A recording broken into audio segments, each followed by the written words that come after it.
Did you see that? Hey, what's up, everybody? Welcome to SKITZOpHISH. This is the Spectators. We got Ninja over here and Naresh, and today we're talking about NFL Week. Was it 9? 9, yeah. 9. Wait, is it week 9 or is it week? No, I'm confused. Yeah, it's week 9. No, it's week 9. Yeah, okay, it's definitely week 9. But we have the very first topic, which is how the Saints destroyed the Tampa Bay Buccaneers. Damn. 38-3. Effectively, maybe. Oof. It's funny because when you ask anybody about that game, you know, majority of the people were like, "Yeah, the Bucs are gonna win." You know? Yeah. Like even the the pregame show or whatever, they all picked Buccaneers. Yeah. No one picked the Saints to win. You know, I kept saying it throughout the season. Though. I was like, you know, when they have Michael Thomas back, though, for some reason it's just gonna be a different light. It's gonna be the Saints that we saw before. And even though he wasn't doing too much, right? His overall stats were 6 targets, 5 receptions, and 51 yards. It still adds that presence. That's what I'm saying. It's that, like, he's just like a good luck kind of thing on the team. I don't know what it was, but they schooled the Buccaneers on defense, especially. And everything. They like on all like cylinders. They just just kept marching in. Exactly. they finally, you know, showed the team that everybody, you know, was expecting them to be this season, and that's what everyone saw on Sunday was just like, oh, holy shit, they're still that kind of Saints team. And they utilized all kinds of different plays. They didn't just use Drew Brees the entire time. They used Taysom Hill, and they made him do what, you know, all the stuff that he's good at doing, which is doing whatever he wants to do on the field. And it's kind of like, and it worked. Everybody was just like, confused on what play was going to happen next and this and that, just because they kept changing it up. And I think that's what confused a lot of, you know, trying to, you know, especially for Bucs defense, trying to stop all that. It kind of confused them because they kept changing the way they played the game. And, you know, like, rather than trying to throw it deep, they just did short passes here and there. And then rather than just doing short passes, they let Taysom Hill run. And sometimes, you know, it just like... The game... It was a whole variety of, like, the play calling that you could see, like, totally different from their previous games. The game effectively, I think, changed the conversation in people's heads about the Buccaneers winning the division. Right. This conversation, the way, it wasn't the fact that they just beat them. They dominated them. They dominated a Buccaneers team who was really hot. That's all been cylinders hot. Also. That's... I mean, you have...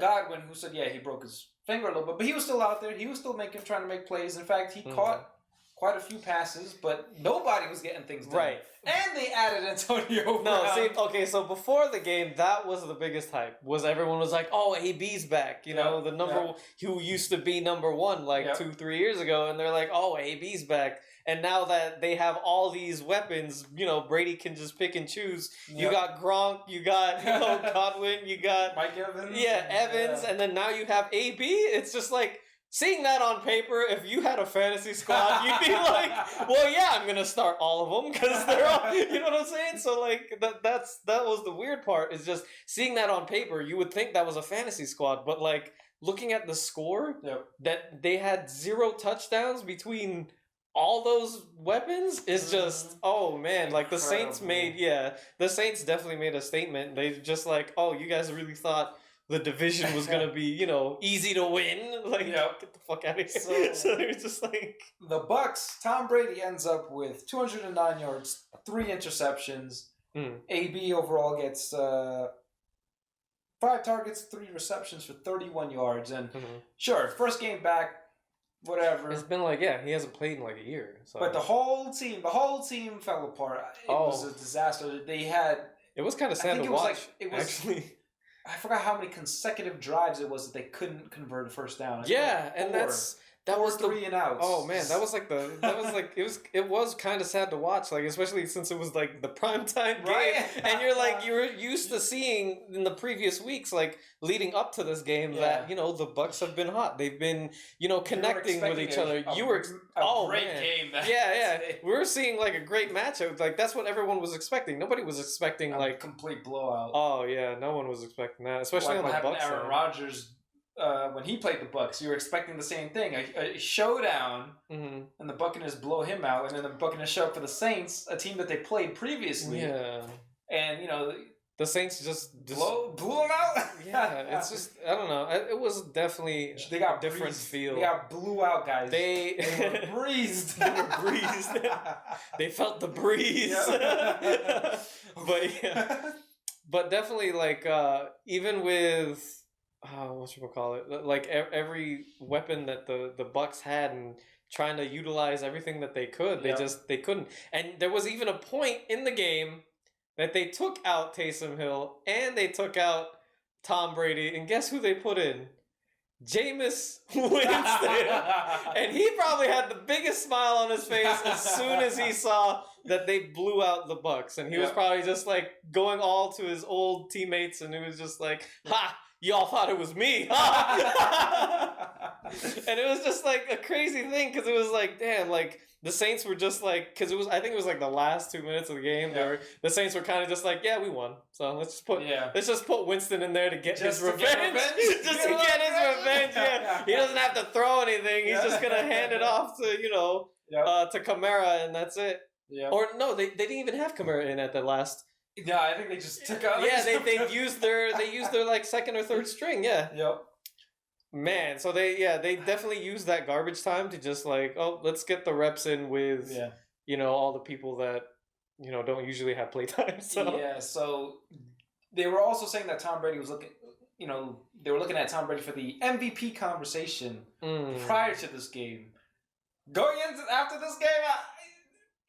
It's a little, but I mean, it's one. It could always just be one fluke. It could be, and it has been in the past. Right. That's one thing they were saying, is that there's been games like that where it's just you just have one bad game. Right. So and a lot of teams have. Aaron Rodgers had it, and then he still came back strong. Sometimes you show up and a team is just more prepared. That's what it is. Overall, they ran the better play calling. They did everything right. Yeah, and that's what it's happens, possible. So. Yeah. And then another thing I wanted to talk about was the possibility of an AB curse, because if you really think about it, we've seen the Bucs play.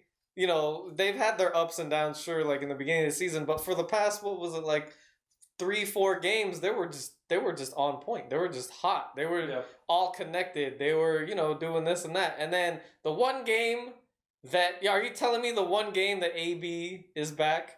They get 0 touchdowns. No touchdowns at all. A Brady QB-led team gets 0 touchdowns. Right. Even Gronk was missing. Yeah, passes he even dropped.